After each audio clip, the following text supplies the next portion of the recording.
friends and fellow enthusiasts for science and wonderful evening of lectures and so forth. I warmly welcome you to this distinguished lecture in honor of Robert M. Walker of our university. And I thank you all right from the beginning, despite this inclement weather, for making it to this function and making it a grand success. Thank you all. Today's lecture is by Dr. David Charbonneau of Harvard University. And he is a pioneer in this field of looking for extraterrestrial planets, extra solar system planets around other stars. And he's one of the senior most persons in the field, having been a pioneer who started, one of the people who started this field going. Right from the beginning, he has been part of this wonderful enterprise to look for planets around other stars. He obtained his bachelor's degree from University of Toronto with physics, mathematics, and astronomy with highest honors. Since then, he moved to Harvard, and the rest of his education and academic career was based in Harvard. He joined there as a graduate student, became a postdoc, became a professor, a very distinguished professor, named Professor Nolan. Because of his extraordinary work, he has been elected to the National Academy of Sciences. As you know, it is the highest honor any man in this country, or indeed anywhere in the world, can hope to have. Besides that, he has very many honors. I will not repeat all of them here, but say that he has been an internationally known lecturer and he has won a variety of prizes. I will not list them here. I have a list, but on the other hand, you would rather hear him speak rather than me reading a list of names of people who have honored him. Today, he is going to talk about how to find a habitable or habited planet. Habitable, many of us have heard before, but he's going to talk about how to find an inhabited planet. Professor David Charbonneau.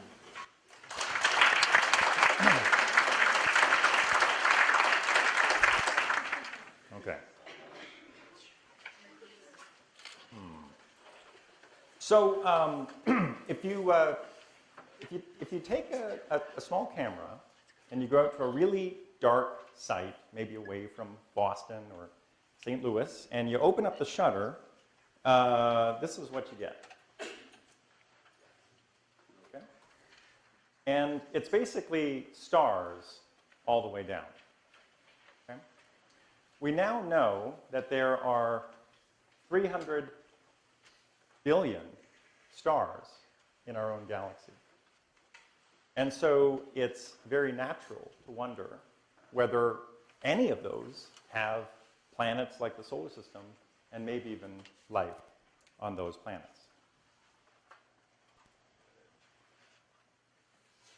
So we're not the first to ask that question. And actually, if you go back through the written record of human history, you'll find that people have been asking this question since before they even understood that the points of light in the night sky were other stars. So, for example, here's a quote from Epicurus, okay, who was writing more than 2,000 years ago. And what Epicurus said was, there is an infinite number of worlds, some like this world and others unlike it. Some of these worlds contain the seeds out of which animals and plants arise, and all the rest of the things we see. So even before we had this picture that we're in a galaxy with lots of stars, there was this yearning to know whether there were other worlds and we could somehow come into contact with those other worlds. If we zoom ahead to, say, only about 450 years ago, here's another quote, okay, from a friar, Giordano Bruno. And he said, "There are countless suns and countless Earths, all rotating around their suns in exactly the same way as the planets of our system. The countless worlds are no worse and no less inhabited than our Earth. So at this point, we had figured out that there were lots of other stars out there, but of course we couldn't see those planets. And we had people thinking about whether they were there, but just too faint. So why are we talking about it now? What's special or different? So what's special, and the point I want to make today, is that we're alive at a really special moment in human history. Humans have been asking this question for as long as they've been writing down their ideas. And we, if we choose, could be the first generation with the technological ability to actually go and answer that great question. So we don't need to just wonder and imagine anymore. We can actually figure out whether there are, in fact, other inhabited worlds beyond the solar system. So how are we going to do it, right? How are we actually going to figure it out? Okay, so here's one idea. Anybody seen this movie? Yes? Pretty good, right? So this is one idea, right? Spaceships. So maybe what we should do is we should build spaceships, and we should go to the closest stars and actually visit them and see if there's planets and see if there's life on those planets. And I love science fiction. My kids love science fiction. You know, it's a big part of my life. But the point I want to make is this is not practical in the foreseeable future. Okay? So, the fastest spacecraft that humans have ever launched, I believe, were the Voyager spacecraft. And if we pointed them directly at the very closest star, at Proxima Centauri, at the speed that they are currently traveling, it would take them more than 50,000 years to get there. That's how great the distances are between stars in the galaxy. So there are people thinking about sending spaceships out into the galaxy, and it's an important idea that we should develop, but this is not the way to actually go and first answer this question. Okay, so let's try a different idea. How about this idea? Right? SETI, right? Search for extraterrestrial intelligence. Maybe we should be listening. Maybe there are intelligent beings out there that are broadcasting to us, and all we have to do is pick up the phone. So again, I'm glad that people are pursuing this, and I think if this is what's going on and we missed it because we weren't listening, that would be like the greatest tragedy ever. But my point with this approach is I think it's actually a very narrow search, right? Here we're not just looking for life, but we're looking for intelligent life that's interested in radio telescopes and that's interested in communicating. And that basically sounds like humans. I mean, we're looking for other humans out there. And there are people doing that. But what I'm interested in doing is developing a much broader net that will allow us to look for a variety of life forms, but living on other planets. Okay, so why was progress so slow? Okay, why did Epicurus and why did Giordano Bruno? Why could they know nothing about the population of planets orbiting other stars? Okay, so the point is, here's the Earth.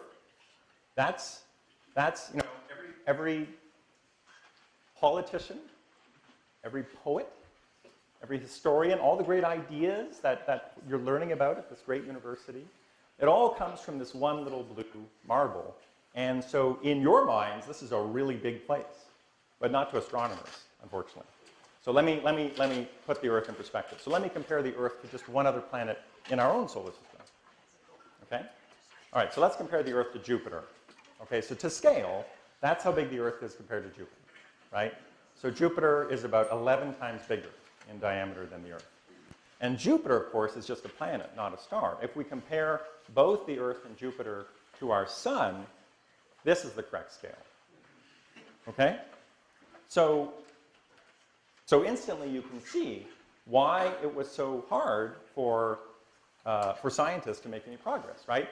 There's the Earth, this tiny little thing. And it's overwhelmed by the light and the glare of the central star. And so, the presence of planets around other stars was completely unknown to us until we developed some clever techniques that allowed us to finally go out and look for them. Now, if you paid close attention to my title slide, the answer was there right at the beginning. Did you catch it? Okay, so let's look very carefully. Let's look very carefully at the title slide. You were staring at this for about 15 or 20 minutes before I started the talk, so hopefully you saw the answer. Okay, so let me just take away the words that I added. So this is an actual image. This is an image. There's no photoshopping here. This is an image of the sun, okay, taken a few years ago, okay, in 2012, when a very special event happened. Did anybody see this special event? Okay, so what's going on here? What's the black dot? Venus, right? The transit of Venus. So Venus passed in front of the sun, and that geometry, that planets pass in front of their stars and make their presence known to us, even though the planets themselves don't put out any light. That's the idea we're gonna run with throughout this talk. Okay. If you didn't catch this, no problem. You only have to wait 105 years, and the next one will happen. So make your plans now. What's particularly exciting to me about the transit of Venus was the following. When Venus passes in front of the sun, okay, not only do you detect the planet, and you can see that black dot, but something much more subtle but much more exciting happens. And this was first noticed by a Russian scientist by the name of Lomonosov in the 1760s. And what he noticed was, if we zoom in, this is Venus, okay, that's that black dot. Now I've zoomed in, so you're just seeing the limb of the sun. The sun, if I drew it to scale, would go down several stories, okay? And if you zoom in on Venus, just as it's crawling onto the surface, appears to be going onto the surface of the sun, what Lomonosov noticed was this, right up here. Okay? And he wrote down, he said, well, before Venus is entirely within the disk of the sun, the outer part of Venus appears to be illuminated. And he made a remarkable inference. He said, I think that's refraction. I think light is being bent by a gas, and therefore Venus has an atmosphere, just like the Earth has an atmosphere. And he was right. It was a remarkable inference, and so he discovered that another planet had an atmosphere through these sort of remote telescopic observations. So that's the geometry we're going to use, and I have 3 goals for today. Okay? So my first goal is to really describe the methods by which we find and characterize planets. So I think you can't understand, what we can do and what we can't do, and why we're seeing what we are seeing until you know how we actually make these measurements. And so I don't want you to leave here today until you really feel comfortable understanding the basic methods by which astronomers go and actually look for planets and try to understand what they're made of. I also want to describe our current state of knowledge. So what have we actually learned about the population of planets, and in particular Earth-like planets? And I also want to present an opportunity for actually detecting life on an exoplanet. Okay, so let's start with the method. Okay, so I'm going to introduce 2 methods, and the first is called the wobble, or the Doppler method, or sometimes called the radial velocity method. And the idea is the following. So basically, you might picture that the star is stationary and the planet goes around the star, and that's not quite right.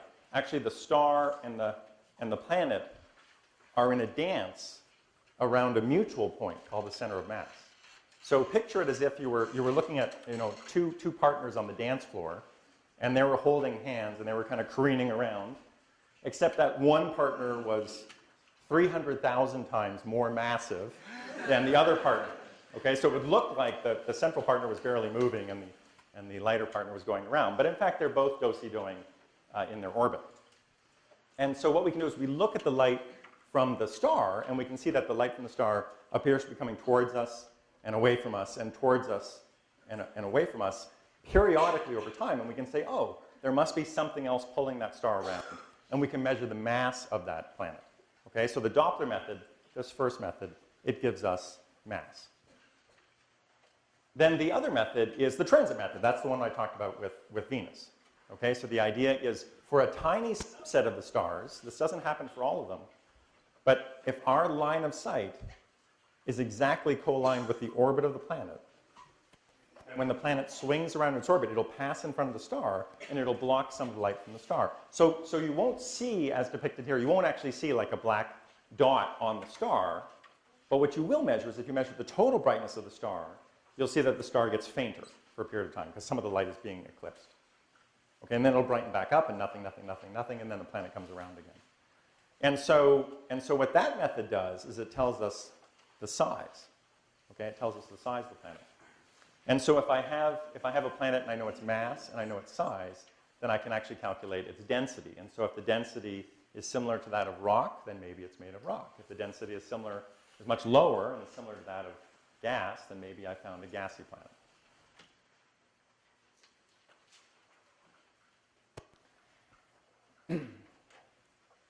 So this idea, this very simple idea of eclipsing planets, is really what's opened up the kind of the galactic treasure chest and allowed us to peek inside and see the population of planets orbiting other stars. So in 2001, when I was in graduate school, okay, there was one such planet, and I was very fortunate in graduate school to lead the measurement of that transit. And we did it with I was using a tiny telescope, a 4-inch telescope, in a parking lot in Boulder, Colorado.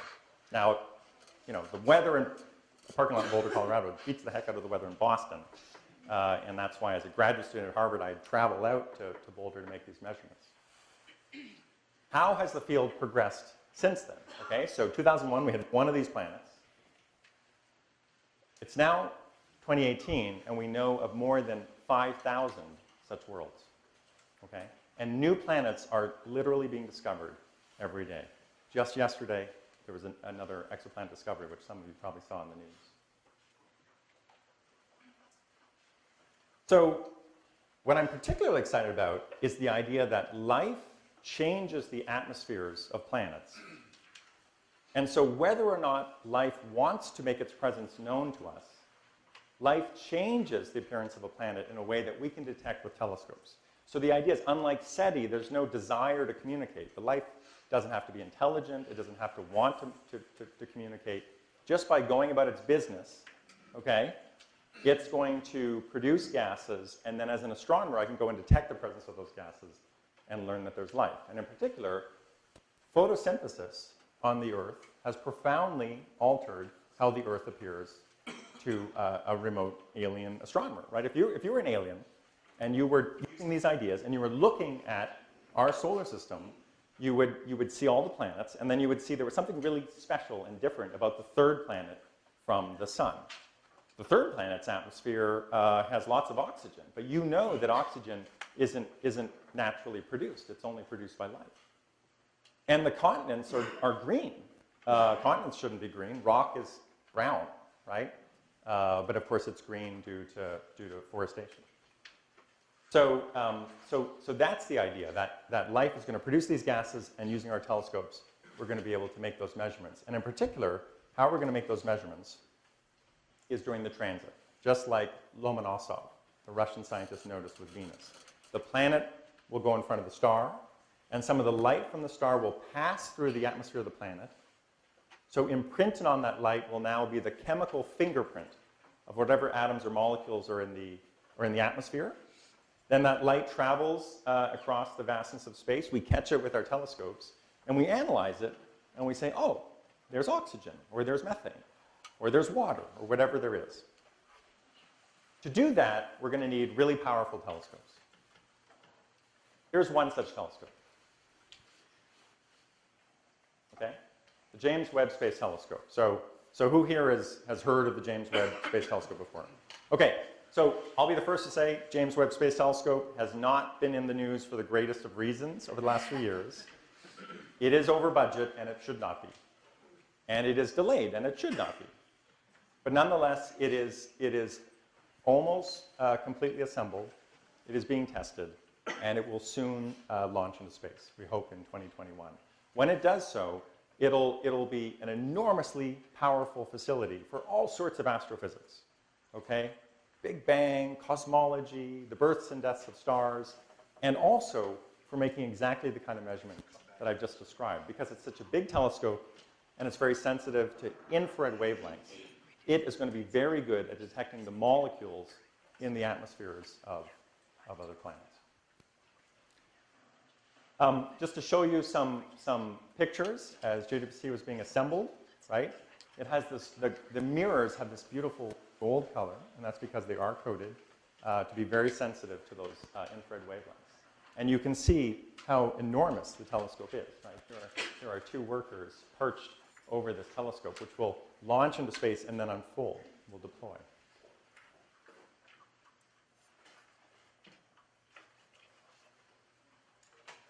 As part of launching a telescope into space, after it's fully assembled, we have to test it, okay?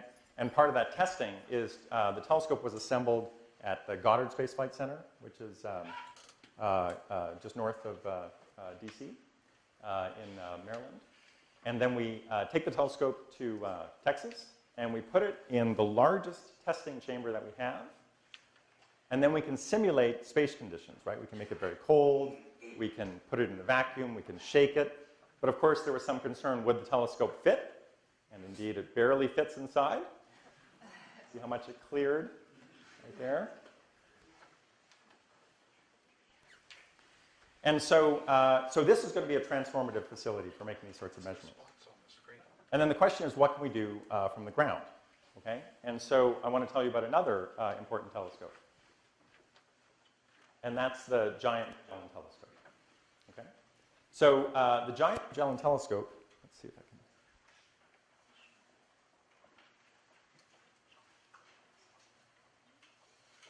It's possible to turn the lights off the screen. Anyway, okay. So the Giant Magellan Telescope is a project that Harvard University is part of, with many partners across the United States and also some international partners. And the idea is to build the largest ground-based telescope ever built, okay? And because it is so big, it can gather so much light that during those moments when the planet passes in front of the star, we actually can gather enough photons from the star that we can actually capture the signal of the planetary atmosphere. And so this has been a big part of my life, you know, trying to help get this telescope funded and built over the last 10 years. And so I want to kind of show you the progress that we're making. Okay, so the way that we're building this telescope is we are casting 7 giant mirrors. 1, 2, 3, 4, 5, 6, 7. Okay, this is a picture of what those mirrors would look like. Okay, and then the mirrors get plopped down into the telescope here.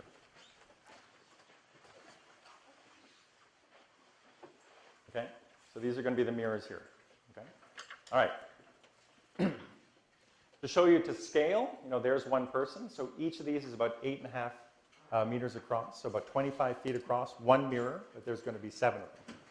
And where we build these mirrors is actually kind of fun. It's, if you ever go to the University of Arizona, under the football stadium is the one place on campus that was big enough to build a facility where we could house our special mirror facility, construct these giant mirrors. And we are now in the process of making these. We've made 5 of the 7. Here's one of them.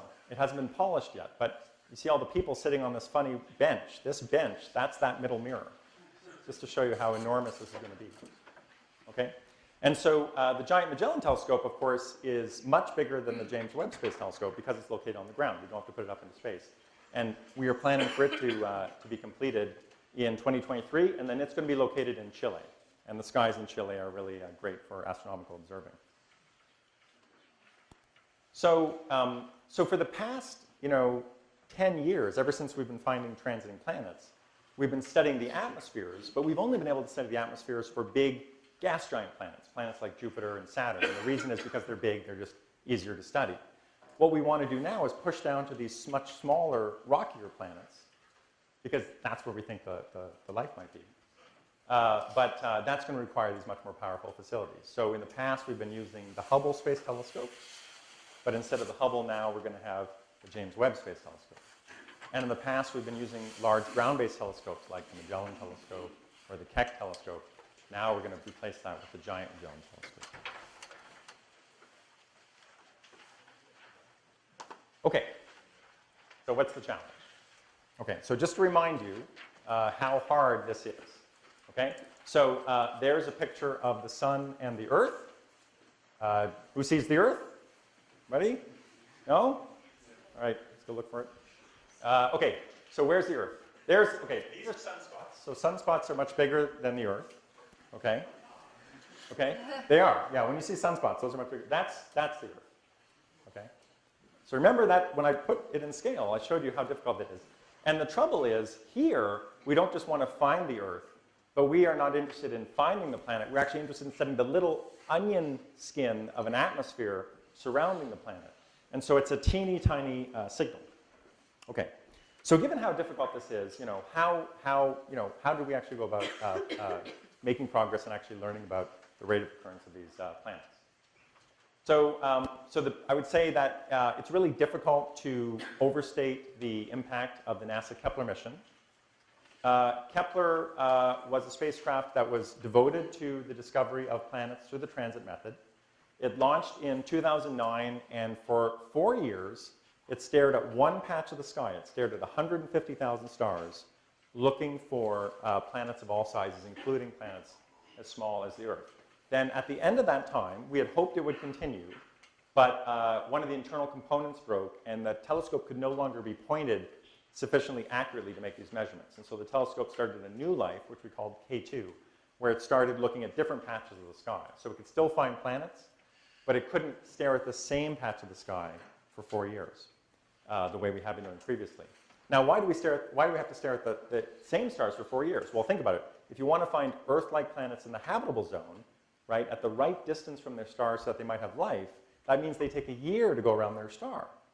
And so you need to look at the same stars for about 4 years because you want to see 3 or 4 of these little eclipses, right, to really know that you have found a planet. Okay, so what do these discovery data look like with the Kepler mission? So I want you to really get a feeling for what we do as astronomers. Okay, so very long, hard-fought battle to get this funded and launched, and then what do the data look like? Here are the data. And so, what we're doing is we're measuring the brightness of the star very, very carefully as a function of time. So here we have about 1,000 days of data, right? So it's about 2.5 years, 3 years of data. And we're measuring the brightness of the star, and you can see basically it just kind of baubles around. There's a little bit of noise. There's some gaps here. See these little gaps? That's when the spacecraft was not gathering data, but mostly gathered data almost all the time. And then what you notice is that the star is pretty constant in brightness, right? But every so often you see these little dropouts. You see these little things? These little blips. And there's moments when all of a sudden the star is a teeny tiny bit fainter, about 2 parts in 10,000 fainter. And so if I now fold the data so that all those little blips line up, I get this. Okay? And that's the discovery of an exoplanet. That's what the transit data look like to the Kepler mission. Okay? We can see this periodic signal of this small, dark thing passing in front of a distant star. Now, your eye can see those blips, but what your eye can't see, but what computers are really good at looking for, is additional blips in the data. So buried way down in here, there's another periodic signal. And when I fold it up using my computer algorithm, then I can see it here. Now, because this is a much smaller blip, it means it's a smaller planet. Okay? So whereas this planet is more like Neptune in size, this planet is Earth-like in size. Okay? And Kepler did this for 150,000 stars. Now, it found all sorts of planets, and I can't possibly tell you about everything Kepler did today, but it found Jupiters, and it found Neptunes, and it even found a new kind of planet. Planets are about twice the size of the Earth, for which there's really no analog in the solar system. Right? So in the solar system, the next largest planet after the Earth are Uranus and Neptune. They're about 4 times the size of the Earth. So we found all sorts of planets that really had not been imagined. And yet nature, of course, was more imaginative than our planet formation theories were. But I'm not going to focus on all that. I'm just going to try to tell you a little bit about the Earth-like planets. So Kepler was able to find planets that were the same size as the Earth. But that's not enough to have life, right? You need a rocky surface, but you also need the planet to have liquid water. And so that means the planet has to be just the right temperature. if I have a rocky planet, if I took the Earth but it was too close to the sun, then what would happen to the water? It would evaporate. Thank you. It would evaporate, and so that would be a terrible place. And that's, sort of what's going on with Venus. If I took the same planet and I moved it too far away, what happens to the water there? Freezes. Right. So no good either. So there's kind of a Goldilocks zone, right? Can't be too hot, can't be too cold, right? And so that's the sort of planet we're looking for. Earth-sized and just the right temperature. And so I had this brilliant graduate student. Her name was Courtney Dressing. And she worked on the Kepler data for her thesis. And she did an enormous amount of work figuring out exactly the properties of the stars. And she had to write her own code to go and discover all the planets. And then figure out how sensitive we were as a function of planet temperature and planet size. And the remarkable thing is that Courtney Dressing, she was the first human to know the answer to the question, how common are Earth-like planets? What fraction of stars in the galaxy have a planet that's the same size and same temperature as the Earth? Okay? And so do you want to know the answer? Yes, right. Okay, so there was a lot at stake with this answer, right? Because if exoplanets like that were incredibly uncommon, say it was only 1 in a million stars, then what that means is no reasonable telescope that we could hope to build would be powerful enough to find even the closest example, right? So remember, what Kepler was doing is looking at this one patch of the sky, allowing us to figure out the population statistics. But then what we want to do is take that information and then find the very closest examples. Because they're close to us, we can actually study them in detail. We can scrutinize their atmospheres. And so, if the number was really low, like 1 in a million or so, then basically it would really preclude any realistic chance for actually going and looking for the chemical signatures of life. Instead, what Courtney found was, the answer was 1 in 4. Amazing, right? So 1 in 4 stars in the galaxy has a planet the same size and the same temperature as the Earth. And so the entire community was elated, because now that meant we really could go and find the closest examples and get busy with the idea of actually looking for life. Okay, so now what's the challenge? Okay, so we know that these planets are common. Now we actually want to think in detail about how to actually go and study their atmospheres. So what limits the ability to study that atmosphere when it passes in front of a star? And there's 2 things that make that very difficult. Okay? The first is the distance of the star. If stars are far away, they're very faint, right? I get less of their light per unit time. And so if they're too far away, I simply can't gather enough light to make these measurements. So I want the stars to be as close as they can to Earth so that they're easiest to study. The second is the size of the star compared to the planet, right? So what I'm trying to measure is I'm trying to detect this little onion skin. And what makes that measurement difficult is how big the star is. If I could magically shrink the star, the planet stays the same size, but comparatively now it's a much bigger signal, right? And so is there some magical way to shrink the star? And the answer is yes. And it had to do with the fact that I was told this terrible lie when I was in high school. Were you ever told the same lie? I was told the sun is an average star. Anybody ever told this? The sun is an average star. The sun is a freak. The sun is not an average star, okay? Most stars in the galaxy are much, much smaller, okay, than the sun. And so let me show you what they look like, okay?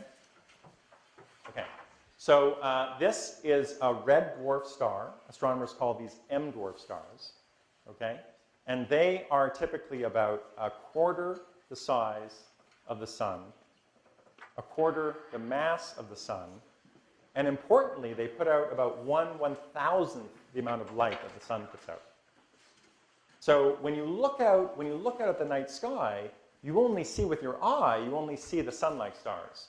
But you have to imagine that interspersed with those, okay, are countless little red dwarf stars. But you just don't see them because they're so faint.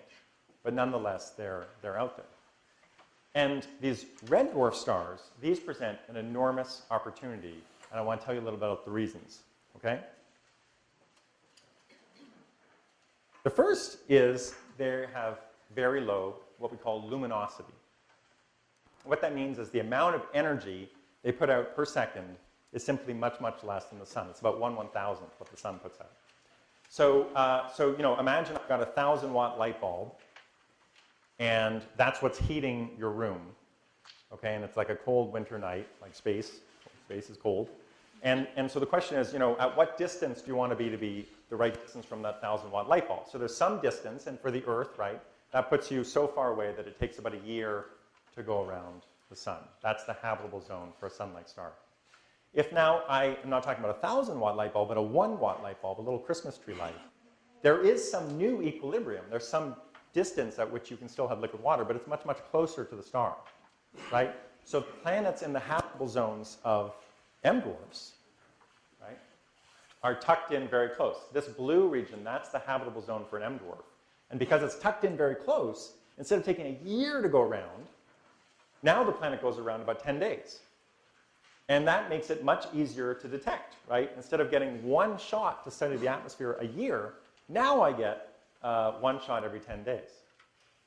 And don't forget that the star is smaller, so it's much easier to study the atmosphere.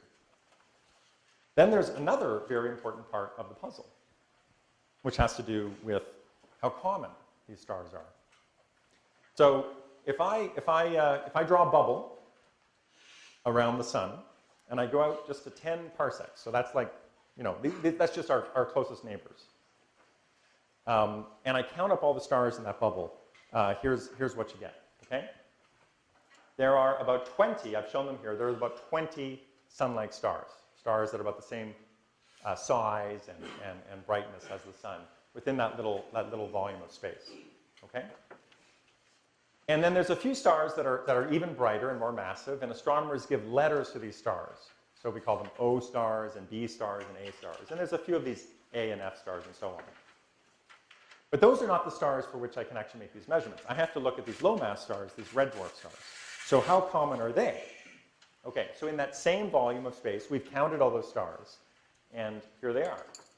There are 246 of those M dwarfs, okay? So for every one sun-like star, you have 12 of these M dwarf stars. And so what that means is, since those stars are at least as good at making Earth-like planets as sun-like stars are, then it's virtually a guarantee that most potentially habitable planets in the galaxy don't orbit sun-like stars. They orbit these M dwarf stars. And the closest neighbors to us, where you have temperate Earth-like planets, are not sun-like stars. They're these red dwarf stars. Okay, so that's the big sort of opportunity. And so with that in mind, I got some money together and pursued a project. And the entire goal of the project was to find the nearest red dwarf stars that have these Earth-sized, potentially habitable worlds. And because we're looking for Earth-like planets around what are called M dwarf stars, we call that the Mirth project. Okay, we also say Mirth because it makes us happy. Right? Yeah. All right. So here's Mirth. Okay. So what is Mirth? So Mirth is there's 8 telescopes in Arizona and 8 telescopes in Chile.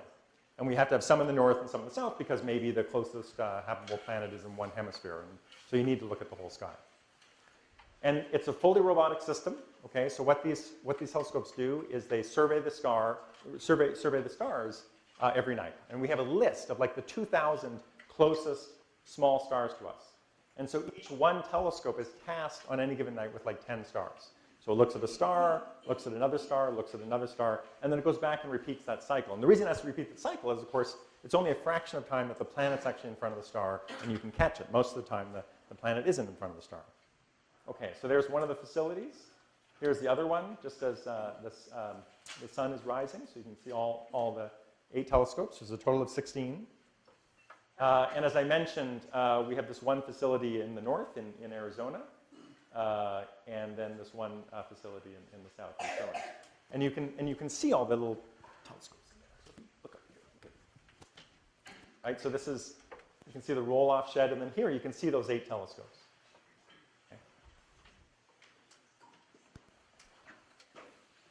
Okay. And then we set to work. So what we did is we unleashed this observatory, and we took us a few years to really figure out how to make it work. And I want to show you a webcam movie, a time-lapse movie of one night of operation of the telescope. Okay, so here you're seeing 4 of the 16 telescopes. The stars are passing overhead. And this telescope here, I'm just going to plot the data for one star. So it's looking at this particular star, nothing much is going on. It's going back every 20 minutes, and all of a sudden it makes this measurement. And this telescope has now noticed that the star is fainter than it had been throughout the night, right? You can see that the points go down. So it stops what it's doing in real time and keeps just looking at that one star until the star brightens up again, and then it goes back to its regular search mode. And all this happens while, I'm home with my daughters, talkie practice, Girl Scouts, the project scientist is doing his thing, and then we get this alert. And sure enough, we come in the morning and we found a planet. That's what the discovery of a rocky planet looks like. Okay? And it's this really rare event across these 2,000 stars, and so you really need these fully robotic systems to make it happen. So we have found a number of planets with this Mirth Observatory, and I want to show you just one of them in particular. Okay? And so the stars we're looking at all have catalog names. And astronomers have done a terrible disservice to students, young students across the country, because we're engaged in, I think, the most exciting scientific hunt ever, which is the search for Earth-like planets, and yet we give our planets terrible names. So I want to apologize on behalf of the astronomers for doing this. What we do is we take the catalog name of the star, and then we attach a little letter B to it for the planet. And this star, the star that I was showing you, its catalog name was LHS 1140. LHS 1140. And so the planet is LHS 1140b. Right. Terrible. So really boring name, but really exciting planet. All right, so how did this play out? So what happened is we detected this very small change in brightness, about 0.5%. The star got fainter by about 0.5%. Okay? And then we waited, and we didn't see more transits. If the planet had been a really short period, like gone around once a day, we would have seen more of these eclipses, but nothing happened. So instead, what we started to do was we started to get those Doppler measurements. Remember that the dancing partner measurements? And that showed us that actually the planet was a very long orbital period, about 25 days. Using that observation that the planet was going to take 25 days to come around again, we could figure out when to catch it next, and we did that. And so that's what the data looked like. Okay? And so we were able to figure out the size of the planet. It's about 40% bigger than the Earth. And the mass of the planet is about 6 times the mass of the Earth. And if you put that together, it means it's rocky. So it's a rocky planet, just like the Earth, a little bit bigger, a little bit more massive. But what was particularly exciting was that it is in the habitable zone. So LHS 1140b is a rocky planet, and it's squarely in the habitable zone of its star. And here I am drawing it to scale. Okay, so there's the star, LHS 1140, there's the star, and then drawn to scale, that's the distance between the planet and the star. And because the star is so feeble, this planet now gets just about the right amount of energy. It actually gets a little bit less energy than the Earth receives from the sun, but that still would put it in the habitable zone. You would have liquid water on the surface. And in particular, it has to do with the fact that these stars are a little bit redder than the sun. So that was about a year ago that we found this planet. So it's a very rapidly moving field, right? If I had come and give this lecture a year ago, I wouldn't have been able to tell you a lot of things I'm telling you today.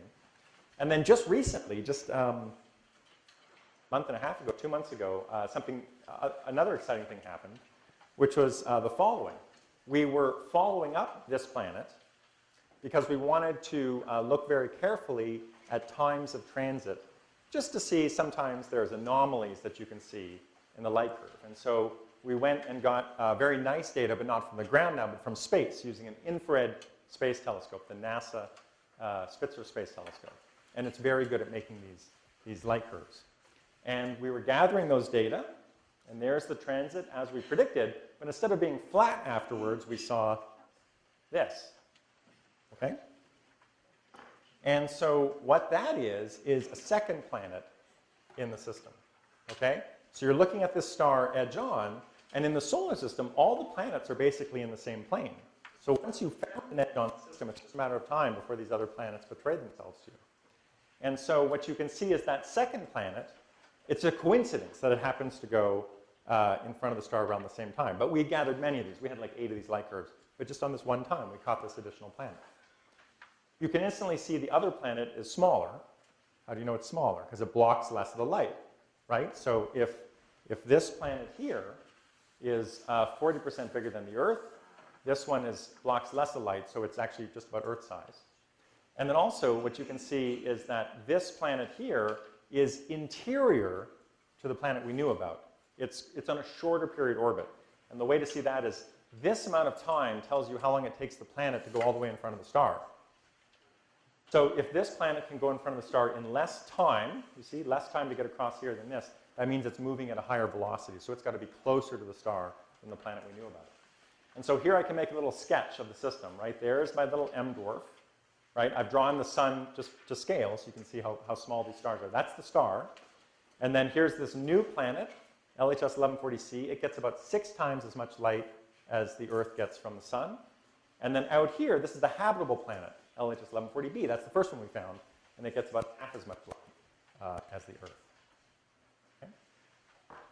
And so what's so exciting is that now we're beginning to actually find these families of rocky planets orbiting some of the very closest and very smallest stars.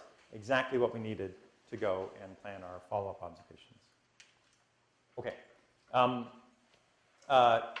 A big part of my life for the past decade has been the NASA TESS mission. And so the idea of TESS was to really do this all-sky search, but do it from space. So Kepler had told us that small planets were common, particularly around very small stars. But the Kepler, as I told you, the Kepler stars by themselves were not going to be useful for follow-up because they on average, were quite far away. So we needed a new mission, a mission that could look at all the nearby stars and actually find that same population, but now the ones that are very amenable to follow-up study. And so that's called the TESS mission. Okay? And TESS basically consists of 4 camera lenses, and those 4 camera lenses are how we're going to gather the data. Here are the camera lenses. You can see it's a very modest telescope. Remember how big some of the other, like the JWST with people perched over and they were the size of like one of the little mirror segments? You can see here, this is a relatively, this is a very much more less expensive mission, relatively small mission. Okay? And TESS is led by my colleagues at MIT. There's a big science team at the Harvard Smithsonian where I work. We're a mile and a half apart. We've got partners all over the country.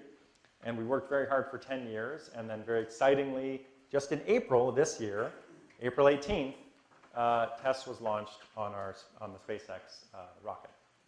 And so we all, this really high-risk part of the mission is just getting up into orbit. And so everybody kind of held their breath. And lo and behold, it was successful. Okay, so then I want to show you how TESS does its survey. So what's special about TESS is that each of the cameras has an enormous field, what we call field of view. So it can look at a large number of stars at the same time. And there's these 4 camera lenses. So each one of them covers 24 degrees across. Okay? So for comparison, that would be like 24 degrees would be like holding both your hands out this far apart. That's how much of the sky we're covering at once. And that's one of the camera lenses, and there's 4 of those stacked on top of each other. And so it's, we sort of have the TESS salute. This is how the camera lenses are oriented. This is sort of the TESS salute. One of them points up at the pole, the ecliptic pole. So the Earth's orbit around the sun, that's called the ecliptic. And the pole of that orbit is where the first camera points 2, 3, and 4. And so we look all the way from the pole down to the plane, and we take observations for about 28 days. And we look for these little blips of light as the planets pass in front of their stars. And then, of course, we have to look over the whole sky. And so this is how TESS surveys the sky as a function of time. Okay? So what it does is there's 13 different pointings. Each one is about 28 days. It's starting in the southern hemisphere. It's going to map out the hemisphere. Then it flips over and then it does the northern hemisphere. 1 year in the south and 1 year in the north. And over the course of over 2 years, it'll map out the entire sky. And so on average, on any one part of the sky, we can look for about 28 days, so we can find planets with orbital periods of less than 28 days. But of course, in some parts of the sky, right up at the pole, we get a year of data because the same lens just goes in a circle. And so we can look for much longer orbital periods.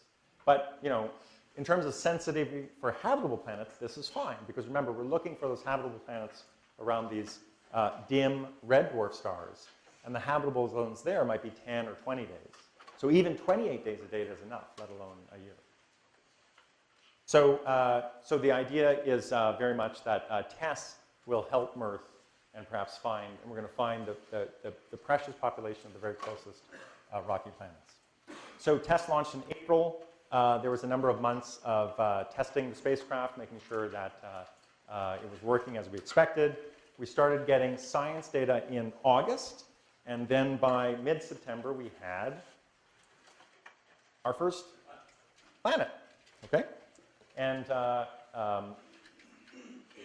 you can tell it's a really exciting planet because it's got a terrible name, LHF 3844.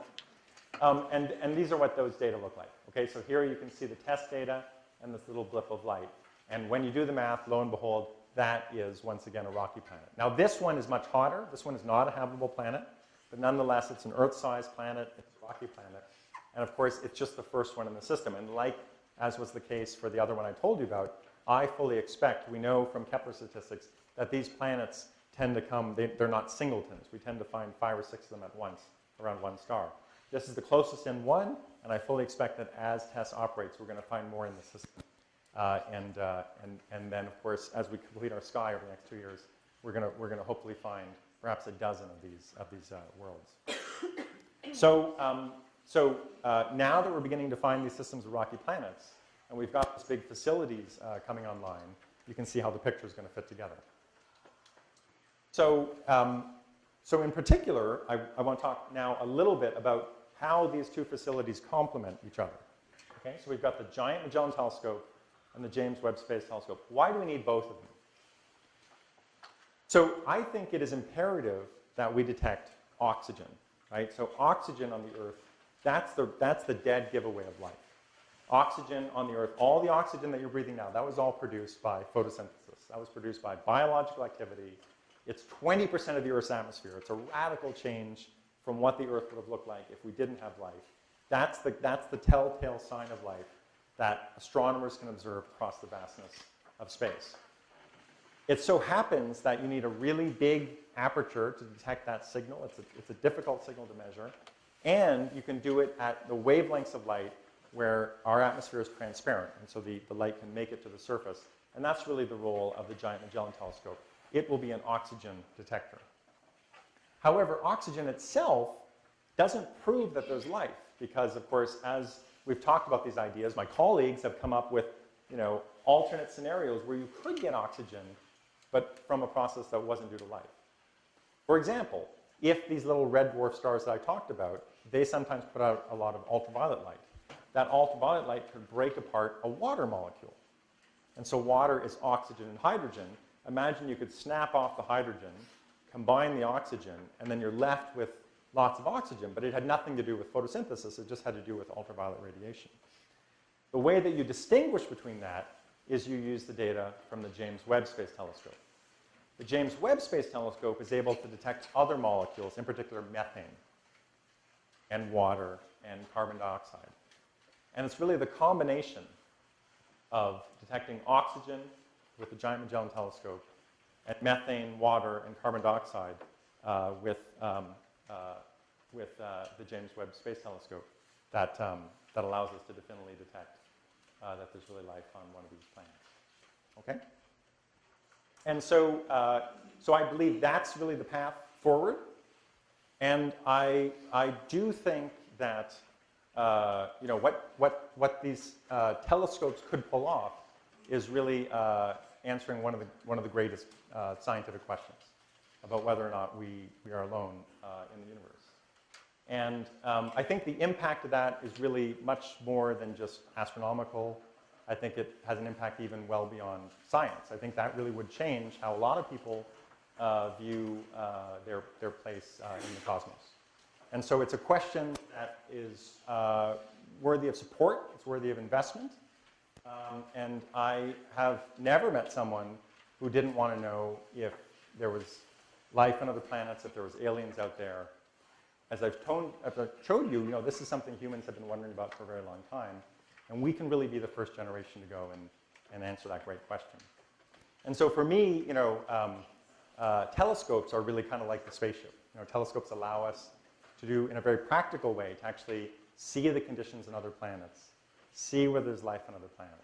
And so one of the great parts of my job, of course, is not just the science and the research itself, but working with some of the brightest young minds on these ideas. And I told you, for example, about the research of Courtney Dressing and how she was the first to figure out the rate of occurrence of habitable planets. So in preparation for the talk, what I did is I wrote some of my former students. I said, it's really a talk about big telescopes and how big telescopes allow us to answer this great question. What do big telescopes mean to you? And so one of my former students, Heather Knutson, is now a professor at Caltech. And here's what she said. She said, there's nothing like staying up all night on top of a mountain to observe a new planet. You can walk outside and say, there it is, that star. We're exploring new worlds and traveling to a distant mountaintop to use one of the world's largest telescopes as part of that process of exploration. And that is true. If you have never been to an astronomical observatory, I tell you, it will change your life to see the true night sky far away from pollution of city lights, and actually go and plan your observations with a telescope, and actually go and learn something about some object which is at some unbelievable distance from you. Here's another quote. This is from Elizabeth Newton. Elizabeth is going to be starting a professorship at Dartmouth in a couple months. And she said, when we look up at the night sky from Boston, we see maybe a dozen stars. And I have to say, I was looking outside before giving this talk, and it's about the same, it looks like, in St. Louis. But if you go somewhere where it's really dark, you'll see thousands. But that's just a small fraction of what's out there. Using astronomers' tools gives us a whole new way to look up at the night sky.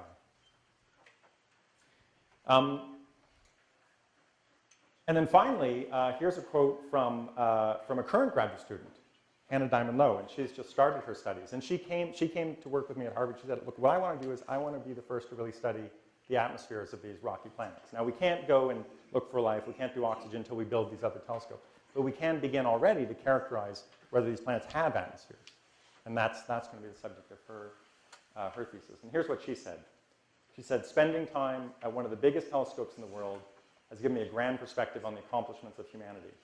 From this vantage point, detecting signs of extraterrestrial life seems well within our reach. And indeed, Hannah, so there's Hannah, right? And there's the small Magellan telescope, not the giant one. We have to build that one still. She is just flying back now from an observing run in Chile using that telescope, looking at the atmosphere of that rocky habitable planet, LHS 1140b that I told you about. Okay? And so what's remarkable to me is, when I was an undergraduate, which wasn't that long ago, okay? The idea of looking for planets, let alone looking for life, was really kind of crazy stuff that real professional astronomers didn't actually do. And now, here we are only, 15, 20 years later, and for Hannah, it seems like the most natural thing in the world that's what we're on the cusp of doing, is actually characterizing these atmospheres and looking for life. And so I really want to thank the funding agencies that have made. I've been telling you about a lot of work that my research group has been doing. It's only possible both through federal funding, and also we get a lot of support from private foundations. So in particular, this research that I told you about was supported by the National Science Foundation and by NASA, but also by the David and Lucille Packard Foundation and the John Templeton Foundation. And all of them have been very strong supporters about really going after this great question. I want to acknowledge all the young scientists whose work I've been sort of mentioning their names as we go through, but I've been showing you the work from Zach Berger-Thompson, Jason Dittman, Courtney Dressing, Raphael Haywood, Jonathan Irwin, who is the project scientist for MERTH, Mercedes Lopez Morales, who's my colleague at the Smithsonian, has really worked on that idea of oxygen detection. Christo Ment, Elizabeth Newton, Joy Rodriguez, and Jennifer Winters. And of course, I really want to thank you. I really love talking about this stuff, and I just had the most amazing visit here over the past 2 days, talking to colleagues both in physics and earth and planetary sciences about what are we learning about planets in the solar system, and then bouncing ideas back and forth with them about this whole question of characterizing planets around other stars. And I sense it's a very vibrant intellectual community here. Okay, so I want to finish with the conclusions. Okay, so these are the things that you want to be talking about at breakfast tomorrow. Okay, very important. All right, so 3 big things I want to make sure you're talking about with family and friends. All right, first of all, so red dwarfs, these M dwarf stars, are the most common kind of star in the galaxy. There's at least one habitable planet, so rocky and same temperature as the Earth, for every 4 red dwarfs. Okay, got it. Number 2, we have begun to identify the closest transiting Earths, and we're planning to study their atmospheres with the next generation of powerful telescopes. So we have found actually 4 of these systems. I expect we'll find about a dozen of them by the time the TESS mission has finished its survey. And then finally, the search for atmospheric biomarkers, such as oxygen, that is humanity's first attempt to really answer this great question about whether or not we are alone. And with that, I will thank you for your attention.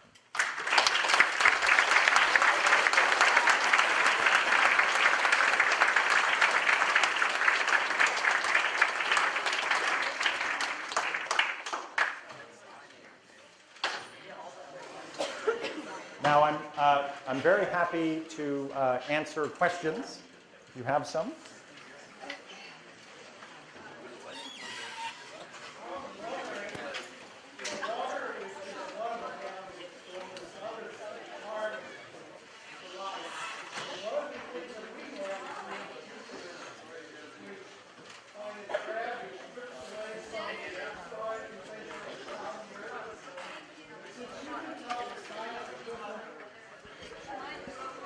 Actually, if we could just have people just be a little quiet, just so we could hear the question, please, that'd be great. Thank you so much. Please start again. We go from the start.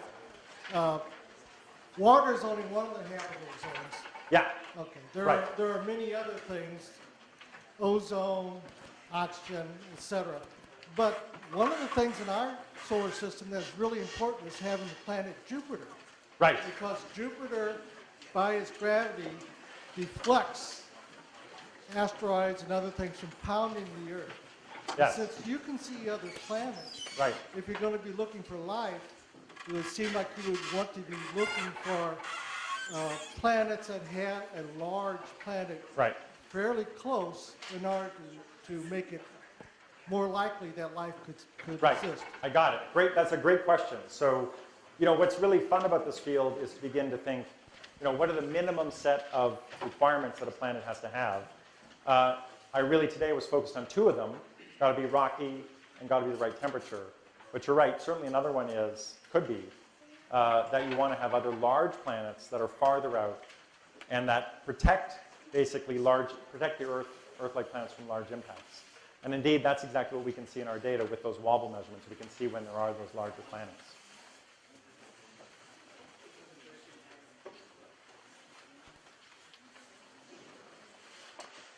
Yes, you said there's 4 red dwarfs for every star like ours. Would they? 12 for every star. 12. Yeah. Could there be intelligent life on those planets, or is their life too short for that to develop? Oh, that's a great question. Actually, it's a little counterintuitive. The very low mass stars actually live much longer than sun-like stars. So sun-like stars are like rock stars, okay? They live fast and they die young. So even though they start out with much more, so stars basically are a machine for turning hydrogen into helium, and that's how they generate energy. And the stars, like the sun, have much more hydrogen, but they actually burn it at a much, much faster rate. And so these M-dwarf stars, they only have about 1/10 the amount of hydrogen, but they actually live 100 times longer. So these M-dwarf stars actually are much safer abodes from that perspective. They can allow civilizations, if they do exist, to exist for tens of billions of years, well into the future. One of the issues I hear with M stars is they have large sunspots on them. And doesn't their luminosity change fairly rapidly? And then wouldn't it be a problem for stable life? Yeah, okay, great question. So that's right. So for a long time, M-dwarfs, these red stars, were thought to be terrible abodes for life. And you're right, that they have a lot of magnetic activity. They have star spots. So the amount of energy hitting the planet will vary a little bit as they spin. But I'll also list some of their other problems. They have a lot of X-ray and ultraviolet emissions sometimes. And also another concern is that the planets have to be so close to them that the planets would likely be tidally locked. The planets would likely present the same face. And maybe that's bad for life because there's only one part of the planet that always has daylight and one part of the planet that never has daylight. Interestingly, I would say over the last 20 years, there's been a very sophisticated revisiting of those concerns, and none of them have really been shown to be definitive. So for example, with the tidal locking issue, provided you have an ocean or a reasonably thick atmosphere, it'll redistribute the energy around the planet. So it's just like, you go outside tonight, the sun is set, but it's not suddenly 0 Kelvin. It's not absolutely 0, right? Hopefully not, right? Hopefully not tonight. It's a little bit colder, but the atmosphere is pretty good. There's some inertia. Similarly, with the star spots and the radiation, if the planet has an active magnetic field, it could protect us from some charged particles. And the star spot variation, it is a variation at the level of 1%, but there's no evidence that precludes life. So what I would advocate is that we really don't know how life came to be on the Earth and what the requirements are, so we should really cast a broad net. And because we can look for life around the most common kind of star in the galaxy, we should do that. But that's right, we may discover, the conclusion may be 10 years from now, we did that experiment, we looked, and we've learned that life really can't get a foothold around these most common kind of stars, and instead we need to focus on the sun-like stars. That's a much more difficult task and much more expensive task. So when you're talking about like red dwarfs and whatnot, I feel like we're ignoring a significant portion of the star population by not looking at binary systems. Is there any methods to account for the dynamics of binary systems, or is it just too complicated of a problem to address? It's a great question. So the question is about looking for planets around binary stars. So as you go to lower mass stars, less of them are in binaries. Okay, so for sun-like stars, like half of them are binary. We're not, but half of sun-like stars are sort of in binaries. As you go to these M-dwarf stars, it's only about 1 in 5. Nonetheless, yes, we have found planets in binary systems. So it's very common to have 2 widely separated stars, where the orbital period of the 2 stars is 2,000 years. And then you have a system of planets around each star. So we know about systems like that. We also know about Tatooine-like systems, right? Where Tatooine. So we found with Kepler, it's amazing, 2 close-in stars with a planet going around the outside. Isn't that amazing? And yet they also exist. So the transit method is perfectly happy to do either of those. There's no problem. With the wobble method, it's a little more tricky, but you can, in principle, tease it out. So, yeah. And maybe just to finish the thought, probably some of you have heard about Proxima. Proxima is the closest star to us. It has a planet. It is the star Proxima actually orbits the Centauri system, Alpha Alpha Centauri A and B. And so it's a 3-star system, and yet we know that the M-dwarf in that case also has a planet. So it's clearly not a problem. Yeah. Yep. With using oxygen as a marker for life, what falls under the definition of life? Does it include simple life forms, or just complex, or anaerobic?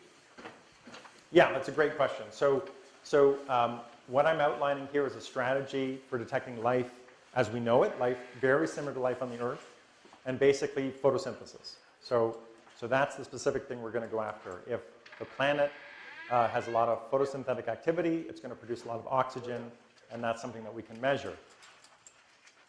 What that means is we may look at a planet and we don't see those signatures, and we shouldn't conclude that there isn't life. There could be life there. It's just very different. And I just don't know yet how to design an experiment to look for that other kind of life. And that's part of the joy, is hopefully some other future bright student will come up with that idea. What are the gases you would measure to find another kind of life? But right now we do know, we have a pretty good handle because of the ground truth of the Earth. What do we have to measure to find life that's sort of like life on the Earth? And of course, photosynthetic bacteria and life, photosynthesis has been pumping out oxygen into the Earth's atmosphere for a very long time. So that looks like a very robust signal in terms of the fraction of the planet's lifetime. Yeah. You had a very large photo of the sun, Yeah. and a very small dot of the Earth.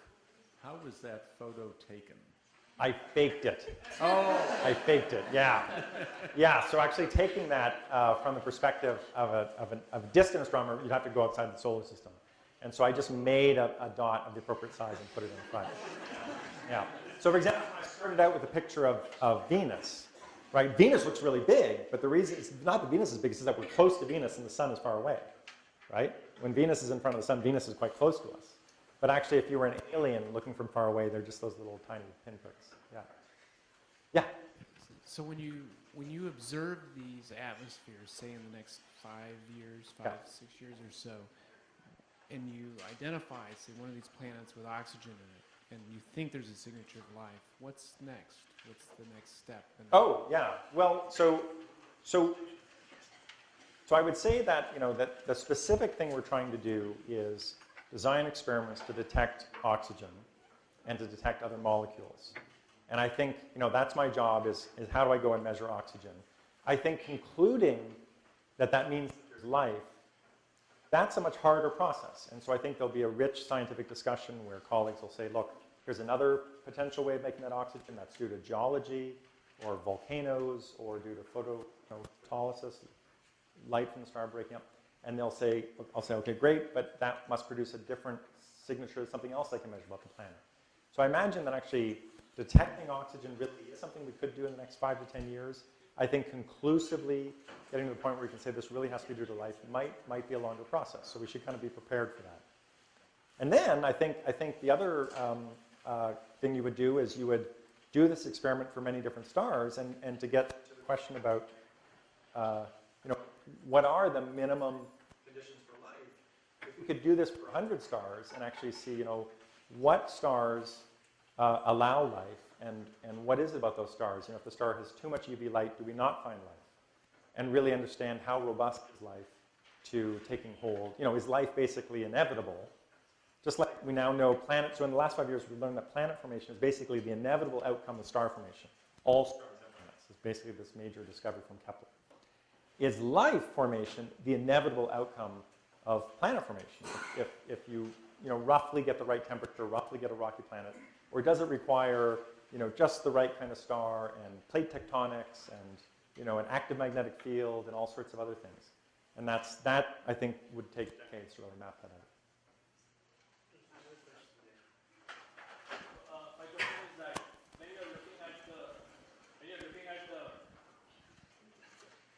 when you're looking at the star, you're looking at only a fixed plane, which is like a line of sight from the Earth. Right. But what about the planets which are evolving like this or like? Oh yeah, great question. So that's right. So we only detect in transit a tiny fraction of the planetary system that are out there. So they appear. We think they're randomly inclined in space. And so what that means is for every one that I do detect, using geometry, I can say, okay, there was this many other systems that I didn't detect just because of their random orientations.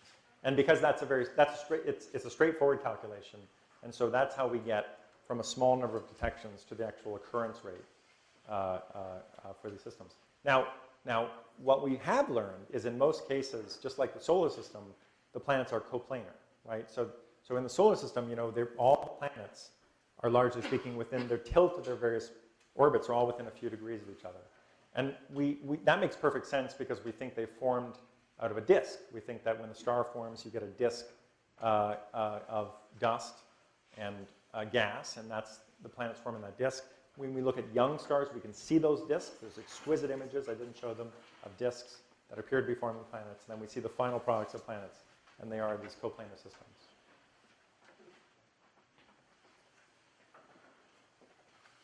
Is there, do we speculate that there's any effect of the length of the solar year, whatever, the seasonality would promote, I don't know, interesting mixes of climate that would promote, you know, some sort of generation of life? That's a great question. So I would definitely say that, so there's a whole field of astrobiology, and part of astrobiology is thinking about, you know, again, what would be the impact of seasons on habitability. I think because evolution is a very slow process, I think you do need relatively stable climates on the planet. So if you look at the Earth, right, the axis around which the Earth is spinning, it doesn't wobble wildly in space, right? It does move around a little bit. And so if you have a planet where the axis around which it's spinning is able to flip around over time, then that means that the seasons are actually quite messed up on that planet. And so one part of the planet might be really hot and then really cold, and they might be only separated by, you know, thousands of years. And so you wouldn't have a stable climactic zone. So the other idea is, of course, for the Earth, right, the seasons are just due to the tilt of the Earth. The common misconception with students that it has to do with distance, right? And that's something we always want to make very clear in introductory astronomy. But actually, there are other planets it really is due to distance, right? So if you look at like Mars, right, Mars has an eccentric orbit. It's much closer to the sun sometimes than others. And in the Mars's case, actually, the seasons, part of the seasons is actually whether you're far at that moment from the sun or not. So there are big variations. And yes, I think that some planets may not be habitable for life just because they actually don't have the same seasonal patterns that we do.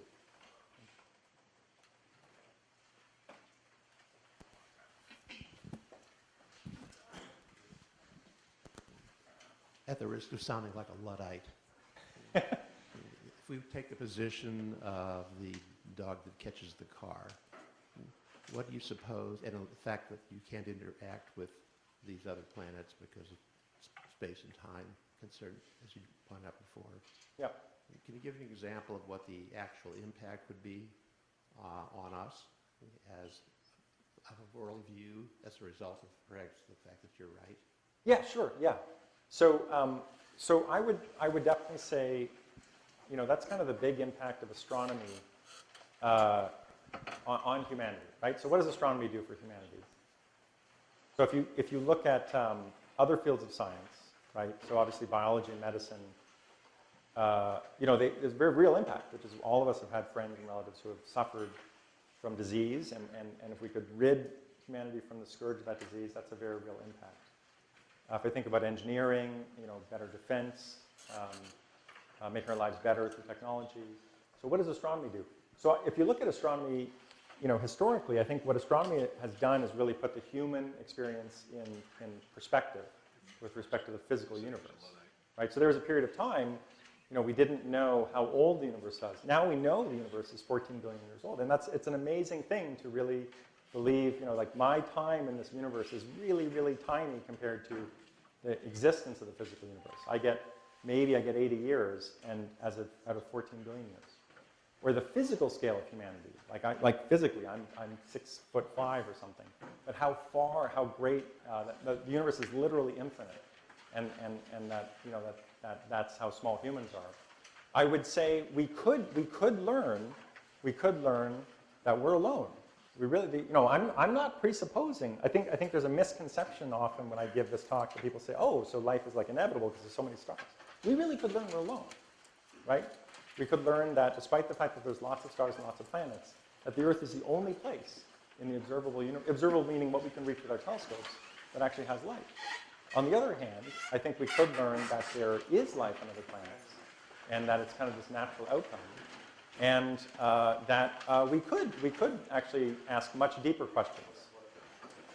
Is it multicellular life? Does it have DNA? And is there intelligent life that we could one day communicate with through some kind of transmissions? We don't yet know which of those universes we live in, but I think in a timescale of 10 years, we kind of would take the first step.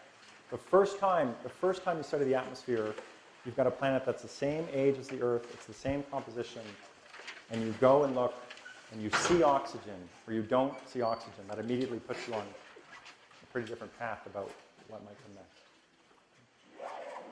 One last question. There's pressure.